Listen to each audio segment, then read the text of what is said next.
देखकर मेरे जुनून को नाज फरमाते हुए,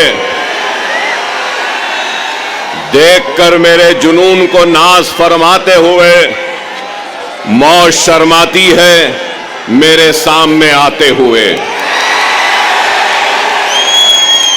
फिर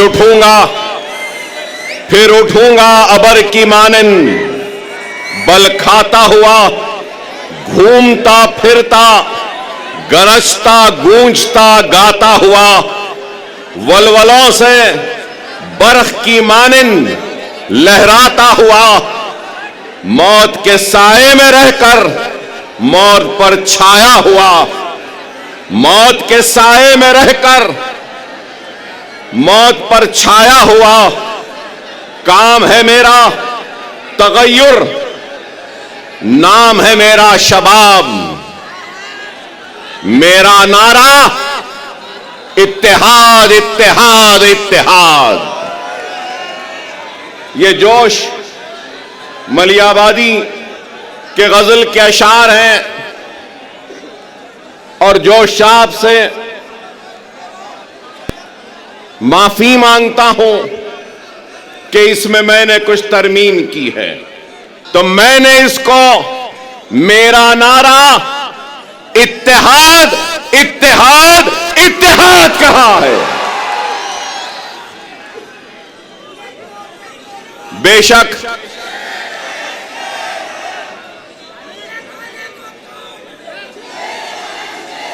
माफ करना, मुझे यह नारा पसंद नहीं। मैं शेर नहीं हूं, मैं मोहम्मद मुस्तफा सल्लल्लाहु अलैहि वसल्लम का गुलामों के गुलामों के गुलामों के गुलामों के गुलामों के जूतियों का दूल हूं। मैं शेर ना हूं, ना मुझे शेर बनना है। 10 साल पहले भी अगर महाराष्ट्र का रुख किया था तो आपको शेर बनाने के लिए रुख किया था। क्या शेर बनना है? शेर बनना है आसान सा है।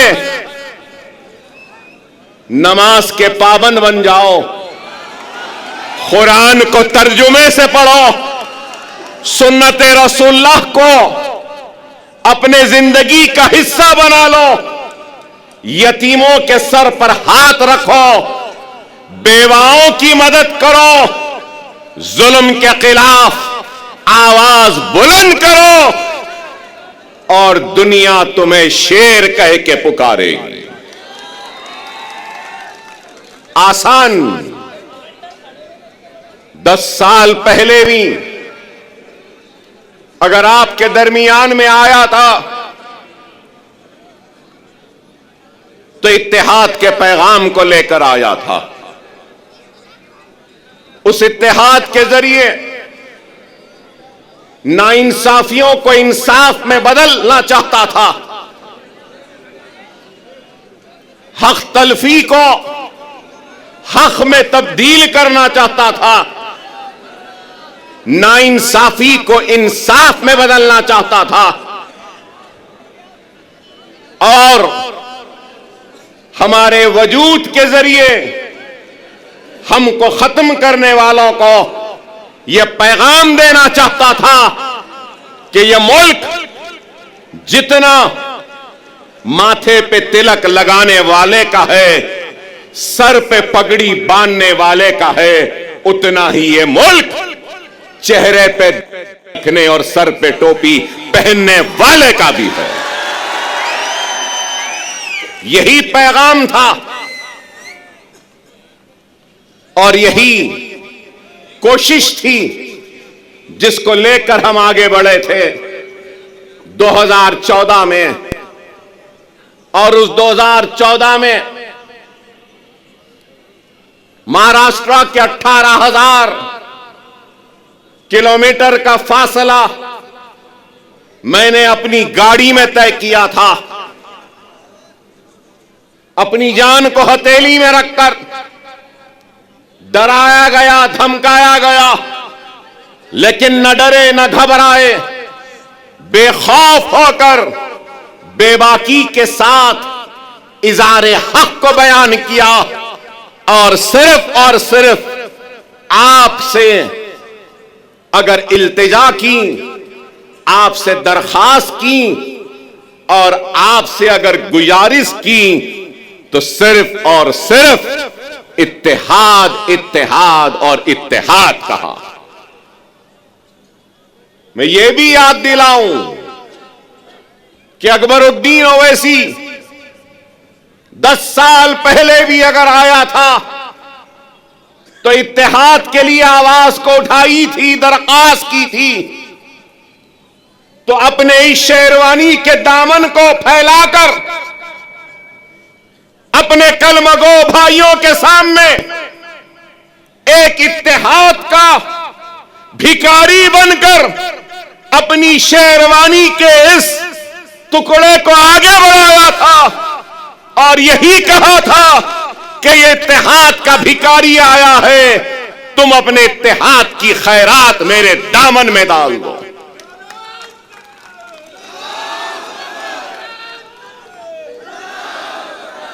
अल्लाह उसके रसूल की कसम, अकबरुद्दीन ओवैसी को अल्लाह ने इज्जत दी, शोहरत दी, नाम दिया, सब कुछ दिया, लेकिन एक बात कहूंगा, मजलिस इत्तेहादुल मुस्लिमीन के सबसे छोटे और सबसे आखिर का अगर कोई लीडर है तो वह अकबरुद्दीन ओवैसी है। न पहले बड़ा बनने की ख्वाहिश थी, न आज है। मैं तो सबसे छोटा हूं, आप सब मुझसे बड़े हैं और आप इनसे भी बड़े हैं, और इनके बाद और आपके बाद में मैं हूं। इस चीज को याद रखो, इस चीज को याद रखो। क़यादत एक अजीम जिम्मेदारी है, क़यादत एक अजीम जिम्मेदारी है, और सदक़े दिल और बेगर्ज होकर जो खिदमत करेगा तो अल्लाह उसकी क़यादत में इस्तेहकाम और मजबूती देगा।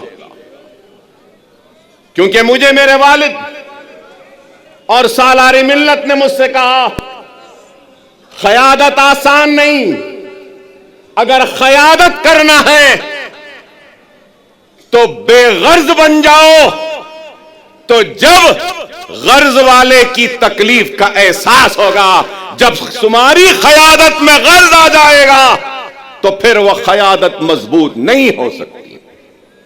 खुदारा इस बात को समझो, मिल्लत की फलाह व बहबूद, मिल्लत की तरक्की, मिल्लत की खुशहाली के लिए अपने जात की खुशियों की कुर्बानी देनी होगी। अगर क़यादत करने का अगर किसी को ज़ौक़ है या शौक़ है, बगैर किसी लालच, बगैर किसी मफाद से अगर कोई आगे बढ़ता है तो अल्लाह सुब्हानहू व तआला उसको कामयाबी, वो कामरानी अता करता। अगर आज मैं यहां खड़ा हूं तो लोग समझेंगे कि 10 बरस बाद अकबरुद्दीन ओवैसी यहां आया है, तो याद दिलाना चाहता हूं, 10 बरस पहले इम्तियाज जलील नहीं थे, 10 बरस पहले वारिस पठान नहीं थे, 10 बरस पहले हमारे मालेगांव के एमएलए साहब नहीं थे, मुफ्ती साहब नहीं थे। अरे मैं क़यादत बनाने आया था, क़यादत बनी, महाराष्ट्र की बागोदौड़ इन जिम्मेदार हाथों के हवाले किया और इन जिम्मेदार हाथों ने इस क़यादत को आगे बढ़ाने की, ले जाने की बड़ी ही ईमानदारी के साथ, पूरे खुलूस के साथ कोशिश की बैरिस्टर असदुद्दीन ओवैसी साहब की क़यादत में। और आज 10 बरस बाद अगर आया हूं तो इस क़यादत को मजबूत करते हुए इनको आगे बढ़ाकर इनके पीछे मजलिस के झंडे को थामने के लिए आया। अकबरुद्दीन ओवैसी को कभी किसी चीज की ख्वाहिश व हसरत नहीं, हर वक्त यही पैगाम वो दावत देता रहा, आज भी दे रहा हूं। आपकी सरजमीन से आओ, काबिल नौजवानों से दरखास्त है, नेक लोगों से दरखास्त है, वुकलाओं से, डॉक्टरों से, इंजीनियर से, मिल्लत का दर्द रखने वालों से इल्तिजा है, आओ, जज्बे को लेकर आओ, दियानत के साथ आओ, इखलास के साथ आओ, खुलूस के साथ आओ। मैं अपनी कुर्सी पर तुमको बिठाऊंगा और तुम्हारे कदमों के पास खुद बैठ जाऊंगा। जमाती जिंदगी में शख्सियतों की अहमियत नहीं होती, याद रखो। शख्सियतें आती रहेंगी, जाती रहेंगी, जमात कायम व दायम रहेगी। जमात की अहमियत है, अकबरुद्दीन ओवैसी की भी अहमियत नहीं है, जमात की अहमियत है और ये इत्तेहाद की अहमियत है। अगर ये इत्तेहाद है, जमात है, तो यकीन मानो हम शेर हैं। अगर ये इत्तेहाद नहीं, जमात नहीं, तो फिर कुछ भी नहीं। खुदारा समझो, आज इंतखाबात का वक्त है। इंतखाबी मैदान में कई जमातें, हजारों जमातें मैं कहूंगा, और शायद मैं गलत ना हो तो विड्रॉयल के बाद करीब 4000 से जायद उम्मीदवार अपनी किस्मत आजमा रहे हैं। 4000 से जायद बेशुमार जमातें। 10 साल पहले बीजेपी थी, शिवसेना थी और राष्ट्रवादी कांग्रेस थी, कहीं पर समाजवादी पार्टी भी थी। लेकिन आज कांग्रेस है, 2 एनसीपी है, पवार एनसीपी, शरद पवार, अजित पवार एनसीपी, 2 शिवसेना है, शिंदे सेना, ठाकरे सेना। अरे आप अंदाजा लगाइए कितनी पार्टियां हो गई। मेरा एक ही सवाल है, हिंदुत्व पे अमल करने वाली जमातें शिवसेना, भारतीय जनता पार्टी, सही है ना? हिंदुत्व। अब हिंदुत्व की आइडियोलॉजी पे कायम रहने वाली शिवसेना के 2 टुकड़े हो गए 2 टुकड़े। आइडियोलॉजी तो दोनों की है एक ही। अब सवाल यह है कि कांग्रेस ने उद्धव ठाकरे से इत्तेहाद किया, पवार ने उद्धव ठाकरे से इत्तेहाद किया और एक 3 पार्टियों का एक गुट बना। तो मैं ये पूछना चाहता हूं, उद्धव ठाकरे जी, क्या आप हिंदुत्व का सबक राहुल और प्रियंका गांधी को पढ़ाने में कामयाब हो गए या नहीं हुए? मेरा सवाल है, राहुल व प्रियंका, क्या आप कांग्रेस के सेक्युलरिज्म का सबक पढ़ाने में उद्धव ठाकरे को कामयाब हुए या नहीं हुए? फिर मेरा सवाल है, शरद पवार साहब, क्या आप सेक्युलरिज्म का या आपकी जो भी आइडियोलॉजी है उसका सबक उद्धव ठाकरे और उस सेना को पढ़ाने में कामयाब हुए, या उद्धव ठाकरे हिंदुत्व का सबक पढ़ाने में आपको कामयाब हुए? यह मेरा सवाल है।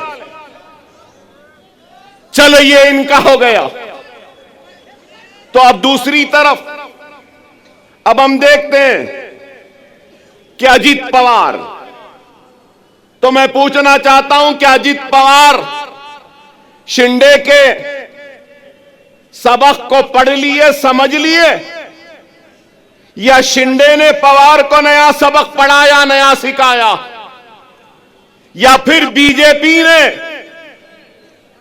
अजीत पवार और शिंदे को सबक पढ़ा दिया, या फिर अजीत पवार ने अपने करप्शन का सबक मोदी को और योगी को पढ़ा दिया, वो समझ गए। बताओ क्या है, कहां है आइडियोलॉजी, कहां है बुनियादी उसूल? अरे इनके पास कोई बुनियादी उसूल नहीं, कोई आइडियोलॉजी नहीं। अगर कुछ चाहिए तो इनको इख्तिदार चाहिए, इनको गद्दी चाहिए, इनको तख्त चाहिए। लेकिन हम क्या समझते हैं? जो लोग ये समझ रहे हैं कि मजलिस इत्तेहादुल मुस्लिमीन वो इम्तियाज जलील औरंगाबाद से नाकाम हो गए और वो कामयाब हो गए, तो उन अहमकों को, उन नादानों को, उन नासमझों को ये कहना चाहता हूं, मजलिस इत्तेहादुल मुस्लिमीन वो है जो दिलों को फतेह करती है। हकीकी फातेह वो नहीं जो जीते और जमीन को फतेह कर ले। हकीकी फातेह वो होता है जो दिलों को जीतता है और दिलों को फतेह करता है। हमारा काम दिलों को जीतना है, दिलों को फतेह करना है। हमारा काम इख्तिदार के कुर्सियों पर बैठकर मजे लूटना नहीं है। हम सच्चे दिल से, सदके दिल से अवाम की तर्जुमानी करते हैं, उनके मसाइल को उठाते हैं, चाहे ऐवान पार्लियामेंट हो या ऐवान असेंबली हो। मजलिस इत्तेहादुल मुस्लिमीन मसाइल को उठा रही है। मजलिस इत्तेहादुल मुस्लिमीन बेशक मुसलमानों की आवाज बनती है, मुसलमानों के मसाइल को उठाती है, लेकिन उसके साथ हर मजलूम की आवाज भी बनती है, दलितों की भी आवाज बनती है, तो हर किसी की आवाज बनती है। बैकवर्ड क्लास की बनती है, ओबीसी की बनती है, मराठा समाज की बनती है, तो हर समाज की आवाज बनती है। बेशक अकबरुद्दीन ओवैसी मुसलमान है, मैं ला इलाहा इल्लल्लाह मुहम्मदुर रसूलुल्लाह कलमा पढ़ने वाला मुसलमान हूं। मुझे नाज है मुसलमान होने पर, तो मुझे फख्र है हिंदुस्तानी होने पर। मैं फख्र से कहता हूं कि मैं हिंदुस्तानी हूं। हम हर एक के मसाइल उठाते, यहां पे बैठे हमारे दलित समाज के लोग हैं, दूसरे समाज के लोग हैं, बैकवर्ड क्लासेस के हैं, मुसलमान भी हैं, हर कोई है। मैं यही बात कहना चाहता हूं, हां मुसलमान की आवाज बनकर हम मुसलमान के मसाइल को उठाते हैं, मैं उठाता हूं, मुझे शर्मिंदगी नहीं है इस बात का इकरार करते हुए कि मुसलमान हूं, मुसलमानों की आवाज बनता हो, मुसलमान की तकलीफ को बयान करता हो, मुसलमान की हक तलफी पे लड़ता हो, मुसलमान की हक की लड़ाई लड़ता हो और नाइंसाफी पर आवाज को बुलंद करता हो। इसलिए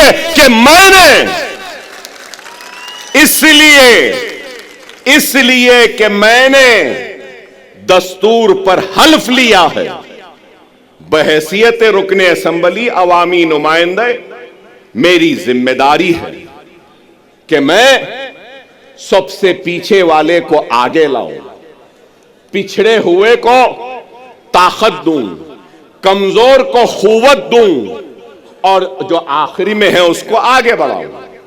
क्या लीडर की यह जिम्मेदारी नहीं? क्या कोई ये इस बात से इनकार कर सकेगा कि हिंदुस्तान की सबसे बड़ी अक़लियत मुसलमान रोजी रोटी, कपड़ा, मकान, तालीम, खुशहाली में सबसे पीछे है? और आज हमारी कोशिश वो पीछे जो मुसलमान है उसको आगे लाए, हमारी कोशिश वो पिछड़ा हुआ मुसलमान उसको आगे लाएं। अल्लाह उसके रसूल की कसम, जब मुसलमान आगे आ जाएगा तो अगर पीछे ब्राह्मण रहेगा तो उस ब्राह्मण को भी आगे लाने का काम हम करेंगे, क्योंकि हमने दस्तूर पे हलफ लिया है पिछड़ों को, कमजोरों को आगे बढ़ाना हमारी जिम्मेदारी है। ये हमारी सोच है। लेकिन हमारी सोच को मीडिया हाउसेस, अभी इम्तियाज जलील साहब ने मुझसे कहा कि इनके साथ साथ वो आपके दोस्त आए हैं, तो ये हमारे दोस्त हमको बताते हैं कि हम कम्युनल हैं, हमको बताते हैं कि हम भड़काऊ भाषण देते हैं। भड़काऊ नहीं देते, हम हक बयान करते हैं। वो अलग बात है कि हमारी हक बयानी का जवाब इनके पास नहीं होता तो उसको भड़काऊ बना देते। बीफ के नाम पर, मॉब लिंचिंग के नाम पर, घर वापसी के नाम पर, सर पे टोपी पहनने के नाम पर, दाढ़ी पालने के नाम पर जो तुम काट रहे हो, क्या ये तुम्हारी नफरत हिंदुस्तान के सबसे बड़ी अक़लियत से, क्या ये मुल्क को कमजोर नहीं कर रही है? इसका जवाब दो मुझे। अगर हिंदू और मुसलमान को तुम लड़ाओगे, हिंदू और मुसलमानों को नफरत कराओगे, तो क्या यह मुल्क को कमजोर करने के बराबर नहीं है? और अगर मैं कह रहा हूं, मैं अकबर ओवैसी मुसलमान, ला इलाहा इल्लल्लाह मुहम्मद रसूलुल्लाह कलमा पढ़ने वाला मुसलमान इस मुल्क का किराएदार नहीं है। मैं कह रहा हूं नरेंद्र मोदी, ऐ योगी, जितना तेरा हिंदुस्तान है उतना मेरा भी हिंदुस्तान है। हिंदुस्तान न तेरी जागीर है न मेरी जागीर है। हिंदुस्तान हिंदू, मुस्लिम, सिख, ईसाई, पारसी हर मजहब के मानने वालों का है। मजहब भगवान अल्लाह गॉड को नहीं मानने वाले का भी, किसी एक का नहीं है। हम ये बात कहते हैं तो इनको बुरा दिखता है। अरे इस मुल्क का सबसे बड़ा मसला क्या है? बेरोजगारी। इस मुल्क का सबसे बड़ा मसला क्या है? महंगाई। इस मुल्क का सबसे बड़ा मसला क्या है? हर 2 मिनट 3 मिनट को रेप होते हैं। इस मुल्क का सबसे बड़ा मसला क्या है? ग्रेजुएट्स को नौकरियां। इस मुल्क का सबसे बड़ा मसला क्या है? मुल्क की कमजोर इकोनॉमी को मजबूत करना। इस मुल्क का सबसे बड़ा मसला क्या है? पेट्रोल, डीजल, गैस की बढ़ती हुई कीमतों को नीचे लाना। इस मुल्क का सबसे बड़ा मसला क्या है? रुपये की गिरती हुई कदर को ऊंचा करना। आप बताओ, क्या बेरोजगारी को दूर करने कुछ हो रहा है? महंगाई को दूर करने कुछ हो रहा है? क्या बेघर लोगों को घर देने के लिए कुछ हो रहा है? कुछ नहीं हो रहा है। सिर्फ इस मुल्क को मजहब के नाम पर बांटने की बात कर रहे हैं। योगी की तकरीर को मैंने सुना, बटोगे तो कटोगे कहां?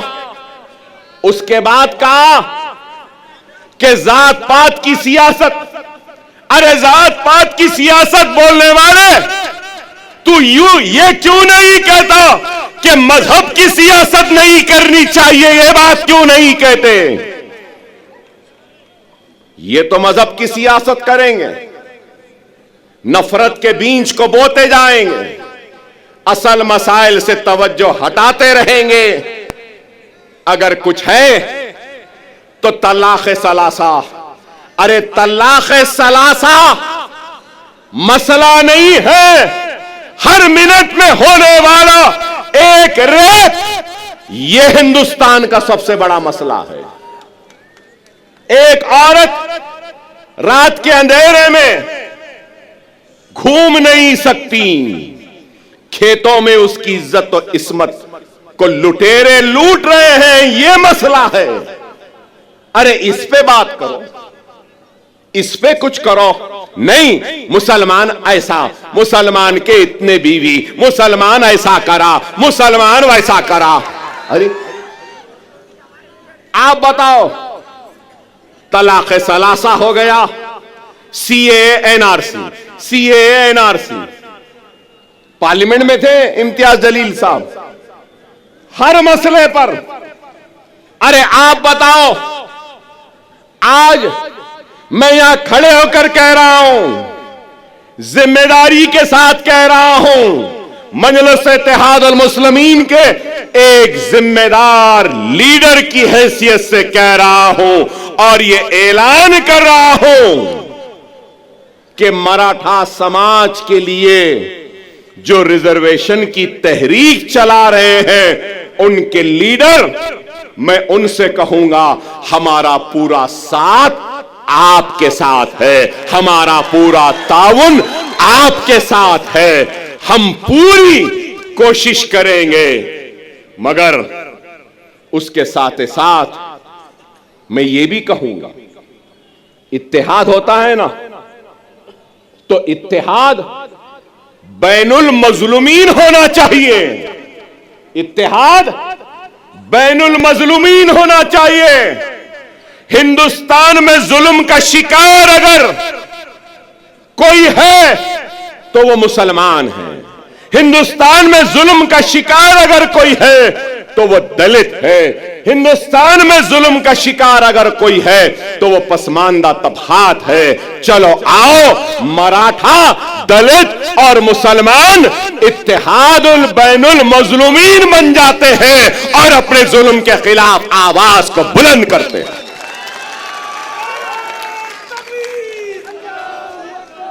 मगर मेरी बात खत्म नहीं हुई। मैं हमारे मराठा समाज के बड़े लीडर, उनसे कहना चाहता हूं, सिर्फ जरंगे पाटिल साहब से, सिर्फ मराठा समाज पिछड़ा हुआ नहीं है, पूरा मराठवाड़ा भी पिछड़ा हुआ है। क्या मराठवाड़ा पिछड़ा हुआ नहीं है? क्या मराठवाड़ा का हिस्सा पूरा सबसे पीछे नहीं है? महाराष्ट्र के 3 हिस्से, एक हिस्सा है मुंबई, पूना, ये सारी चीजों का, दूसरा हिस्सा है विदर्भ का, तीसरा हिस्सा है मराठवाड़े का। इन तीनों हिस्सों में सबसे पिछड़ा, सबसे पीछे कौन है? मराठवाड़ा है। चलो, मराठवाड़ा की रिजर्वेशन के साथ हम मराठवाड़ा की खुशहाली के लिए भी जिद्दोजहद करते हैं। 30 साल पहले यहां बैठे हैं मेरे मराठा भाई बहुत हैं। जब मैं मराठा भाई कहता हूं तो सिर्फ मुसलमान, सिर्फ हिंदू मराठा नहीं होता, मुसलमान भी मराठा है, दलित भी मराठा है, और मराठवाड़ा में रहने वाला हर कोई मराठा है। अब मैं कहता हूं 30 साल हुए, मीडिया वालों जरा तवज्जो, 30 साल हुए, 30 इयर्स, 30 साल हुए। क्रिएशन मतलब एक कॉन्स्टिट्यूशनल बॉडी बनाई गई। क्या आप जानते हैं वो बॉडी क्या है? Marathwada statutory development board, Marathwada statutory development board, जो सिर्फ मराठवाड़ा के लिए बनाया गया। कागज पे तो है, पैसा नहीं है, कुछ नहीं देते। चलो मराठों के रिजर्वेशन के साथ हम मराठवाड़ा स्टैट्यूटरी डेवलपमेंटल बोर्ड को 50,000 करोड़ का पहला मुतालबा करते हैं, एहतजाज करेंगे और मराठवाड़ा को हम आगे बढ़ाएंगे। क्या तैयार हो? क्या तैयार हो? मराठवाड़ा का किसान खुदकशी कर रहा है, मराठवाड़ा के लोग पानी के लिए तरस रहे हैं, मराठवाड़ा के लोग दवाखानों के लिए तड़प रहे हैं, दवाखाने नहीं है। 100-100, 200-200 किलोमीटर को जाना पड़ता है पूरे मराठवाड़ा में सुपर स्पेशलिटी के 1 या 2 दवाखाने। क्या चाहिए? एक गरीब को क्या चाहिए? रोजी रोटी, बीमारी पर इलाज का इंतजाम आज है या नहीं बताओ? क्या नाम के बदलने से रोजी मिल जाएगी? क्या नाम के बदलने से रोटी मिल जाएगी? क्या नाम के बदलने से किसानों की खुदकशी रुक जाएगी? क्या नाम के बदलने से पानी की प्यास मिट जाएगी?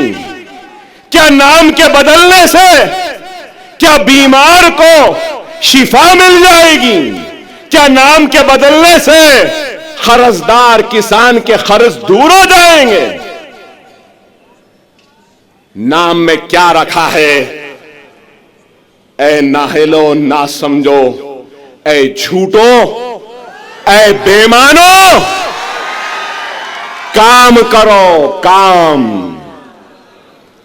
क्या यह गलत है? नीति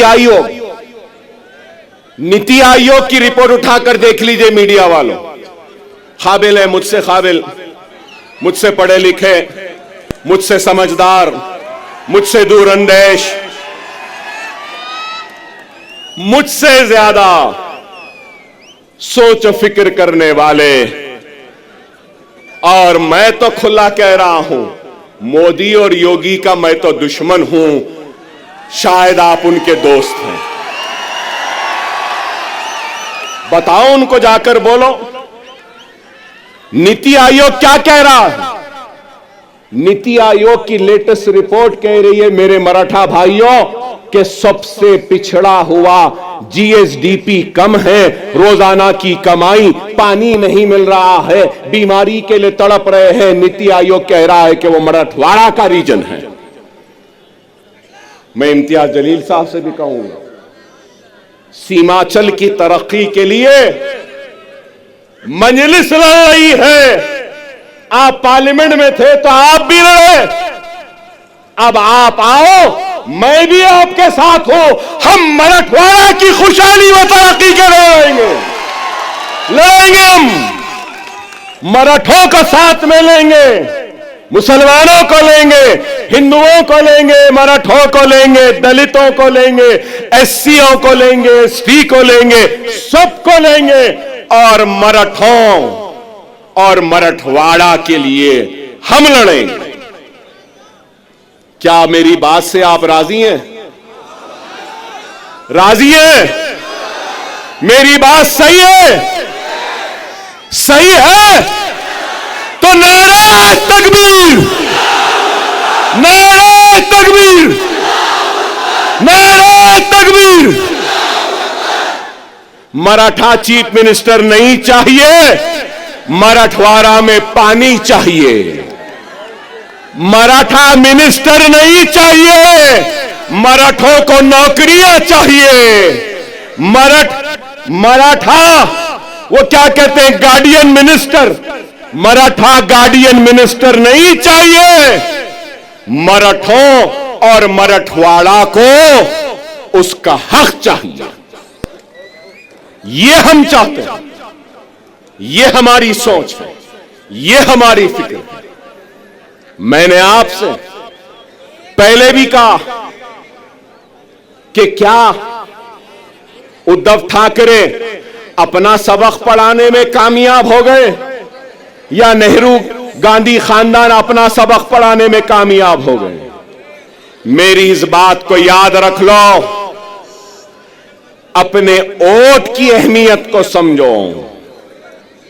यहां मौजूद सारे लोगों से कहूंगा कि जमहूरियत के जश्न, ये इलेक्शन में तुम्हारी सबसे बड़ी अगर कोई ताकत है तो याद रखो वो तुम्हारा वोट है।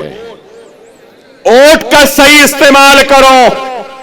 अगर वोट का गलत इस्तेमाल करोगे तो नहीं मालूम कौन तुम्हारे वोट को ले जाकर हिंदुत्व के दामन में उनके कदमों में डाल देगा। क्या गारंटी है? पूरी गारंटियों का दौर चल रहा है। हमारे पास भी 6 गारंटी आई, कर्नाटक में भी गारंटी आई, हरियाणा में भी गारंटी आई। मिस्टर मोदी ने कहा कि मोदी की गारंटी, वाह वाह, ठीक है भाई, वहां भी गारंटी, यहां भी गारंटी, इनकी भी गारंटी, उनकी भी गारंटी, चाय वाले की भी गारंटी। गारंटी तो है।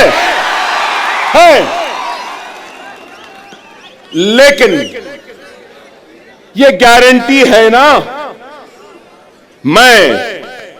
ये यहां मौजूद ये लोगों का सवाल है, क्या शरद पवार गारंटी देंगे कि इलेक्शन के बाद आप मोदी के साथ नहीं जाएंगे? देंगे? क्या अजीत पवार साहब आप गारंटी देंगे कि इलेक्शन के बाद आप शरद पवार के पास दोबारा वापस नहीं जाएंगे? क्या उद्धव ठाकरे आप गारंटी देंगे कि इलेक्शन के बाद आप फिर चाय वाले के पास चाय की प्याली लेके नहीं जाएंगे? क्या शिंदे गारंटी देंगे कि इलेक्शन के बाद वो ठाकरे के पास दोबारा नहीं जाएंगे? नेहरू और गांधी क्या इस बात की गारंटी देंगे कि वो कभी भी बीजेपी और मोदी के साथ नहीं जाएंगे, हिंदुत्व के साथ नहीं जाएंगे? अरे आज कांग्रेस का शिवसेना के साथ इत्तेहाद करना यह है, इस बात को बोलना है, इस बात को तस्लीम करना है कि हम हिंदू हैं, हिंदुत्व पॉलिटिक्स हम में है और हम हिंदुत्व पॉलिटिक्स को कबूल करते हैं। डायरेक्टली तो कबूल नहीं किए, इनडायरेक्टली कबूल कर लिए। कोई ऐसा खाता है तो कांग्रेस ऐसा खा रही है। यही है, यही है। समझो मेरी इस बात को। सियासी इस शोर और गुल में तुम्हारी आवाज गुम गई है। हर किसी की आवाज है, राव की आवाज है, रेड्डी की आवाज है, पाटिल की आवाज है, पटेल की आवाज है, गांधी की आवाज है, पवार की आवाज है, हर किसी की आवाज है। अगर आवाज नहीं है तो ला इलाहा इल्लल्लाह मुहम्मदुर रसूलुल्लाह कलमा पढ़ने वाले की आवाज नहीं है।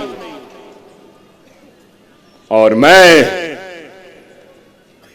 इस सियासी शोर गुल में नारे तकबीर अल्लाह अकबर की आवाज को फिजाओं में गुंजाने के लिए, जोरदार नारा लगाने के लिए आया हूं। अपनी जात के लिए नहीं आया हूं, मैं तुम्हारी इज्जत के लिए आया हूं, तुम्हारे वक़ार के लिए आया हूं, तुम्हारे वजूद का एहसास दिलाने के लिए आया हूं कि हम जिंदा हैं, हम मुर्दा कौम नहीं है। तुम जिंदा कौम हो। अगर तुम जिंदा कौम हो तो उठो, उठो, एक मरकज सियासी पे जमा हो जाओ, उठो और एक हो जाओ। अगर तुम एक नहीं होंगे तो याद रख लो तुम्हारा वजूद खतरे में है।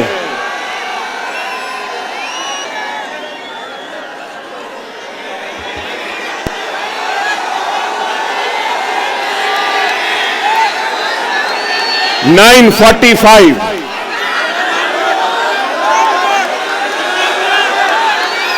9:45 कैंपेनिंग का टाइम 10 बजे, अभी 15 मिनट बाकी है।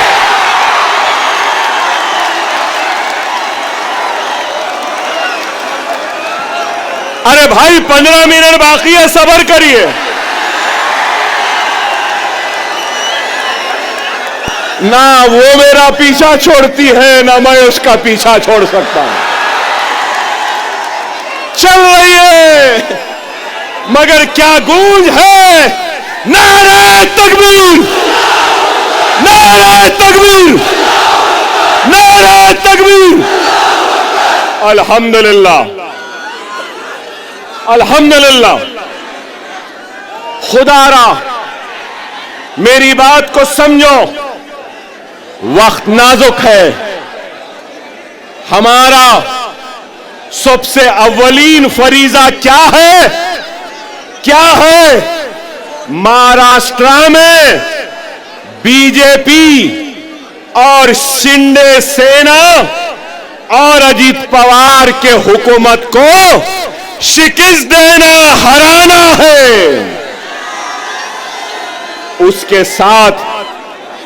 उसके साथ हमारी जिम्मेदारी है, जहां जहां हमारे नुमाइंदे हैं, हमको अपने नुमाइंदों को भी कामयाब करना है।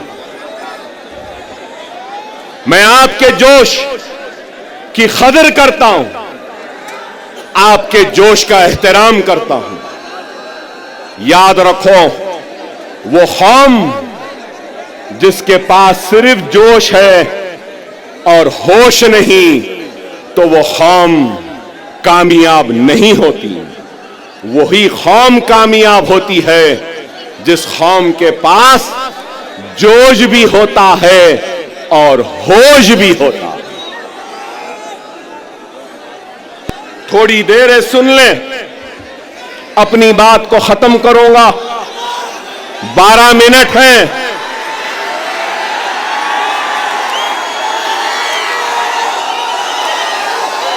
सब्र से सुने, वक्त नाजुक है। मेरा पैगाम है तुमसे कि हिंदुस्तान के तुम किराएदार नहीं, तुम हिंदुस्तान के बराबर के शहरी हो और तुम्हारे हक की लड़ाई लड़ने के लिए आया हो। तुम्हारा ताउन चाहिए, तुम्हारी दुआएं चाहिए, तुम्हारा साथ चाहिए, तुम्हारा जोश साथ चाहिए, तुम्हारा होश चाहिए। क्या ताउन दोगे? क्या तुम्हारी ताकत दोगे? क्या तुम्हारा इत्तेहाद दोगे? अगर मैं आज इस आवाम से इत्तेहाद की अपील कर रहा हूं,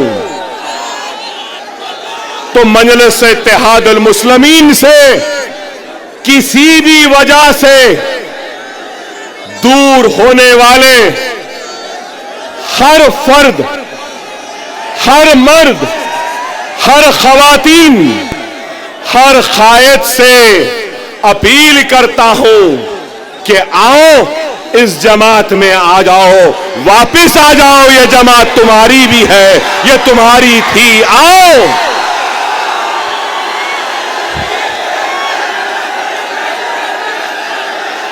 हर वो शख्स, हर वो मजलिस का चाहने वाला किसी वजह से नाराज है, किसी वजह से दूर है, तो अकबरुद्दीन ओवैसी यहां खड़ा होकर अपनी जमात और अपने इन कायदीन की तरफ से मैं माफी चाहता हूं, मगर ये कहना चाहता हूं कि खुदारा अपनी जात के लिए, अपने खुद के नफ्स के लिए जमात को कमजोर न करो। मैं नहीं रहूंगा, तुम नहीं रहोगे, लेकिन जमात कायम व दायम रहेगी। खुदारा, खुदारा आओ, हम अपने कुर्सियां तुमको देने तैयार। बहुत से उलमा, मशाइखीन, वुकला, डॉक्टर्स, इंजीनियर, रोजमर्रा की मजदूरी करने वाला एक मजदूर या कोई भी मेरा भाई, कलमागो भाई जो मुझसे नाराज है, मैं उससे अपील करता हूं कि आ जाओ। ये वक्त है, ये वक्त है 2 मिनट की खामोशी।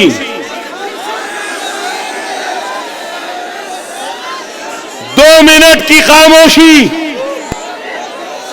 मेरी बात को सुन लो। महाराष्ट्र की तारीख में ऐसा सुनहरा वक्त नहीं आया जो अब है। अगर हम मुनज़्ज़म, हम मुत्तहिद, हम एक, और अगर हमारे 10 एमएलए आ जाएंगे,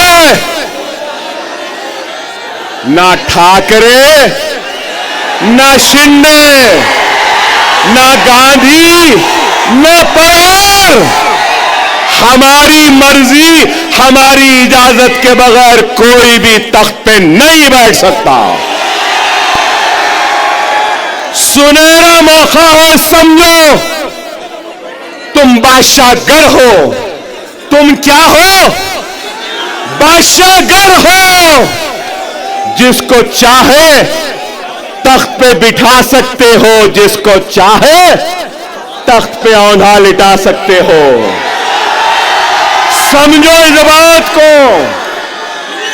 मैं किसी का नाम नहीं ले रहा हूं, मगर हर एक से अपील कर रहा हूं, आओ, ये तुम्हारी जमात है, ये तुम्हारी अपनी जमात है।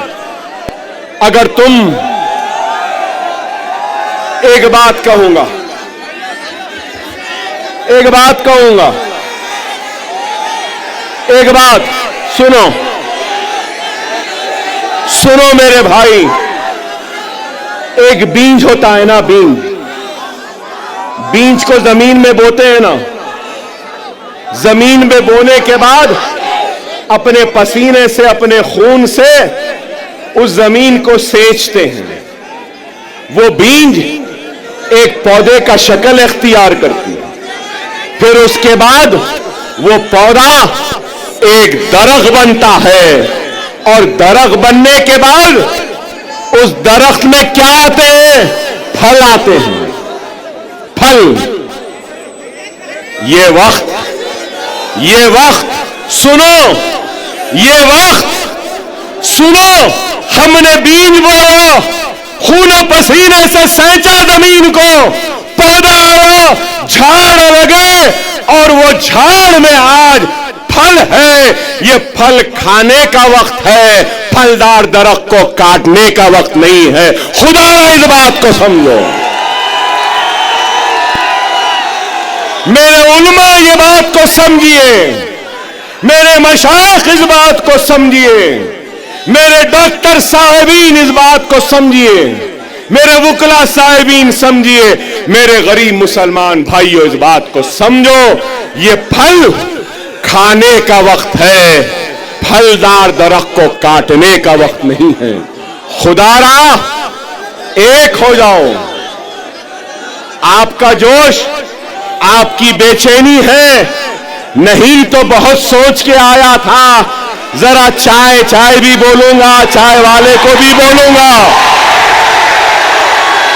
मगर आप बोलने नहीं दिए। लेकिन ये जरूर है, अभी इम्तियाज जलील साहब बोले ना, अभी इम्तियाज जलील साहब बोले योगी आने वाला है। योगी, योगी तेरे आने के बाद अकबर भी आने वाला है। मोदी तेरे आने के बाद अकबर भी आने वाला है। हम जवाब देंगे, जिंदगी गुजर गई चाय बनाने में, लेकिन चाय क्या होती है, कैसी बनती है। चाय चाय, चाय की पत्ती, चाय की केतली, चाय का पानी, चाय का चूल्हा, चाय चाय चाय। हम बोलेंगे पतंग पतंग पतंग रहेगी। क्या रहेगी? पतंग रहेगी।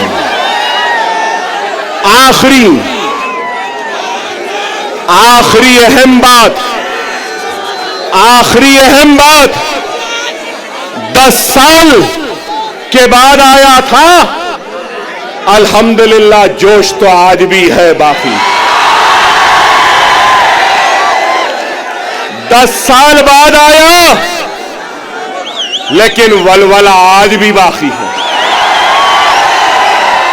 10 साल बाद आया, मगर तुम्हारे जोश ने मुझे और जवान बना दिया। वादा है, वादा है, महाराष्ट्र की सियासत में इम्तियाज जलील और दूसरों के साथ अकबरुद्दीन ओवैसी भी अब खाने से खाना मिलाकर खड़ा रहेगा। औरंगाबाद हो, नांदेड़ हो, उस्मानाबाद हो, या शोलापुर हो, या मुंबई हो, अब अकबरुद्दीन ओवैसी आता रहेगा, जाता रहेगा, हर ओर पे नजर डालेगा।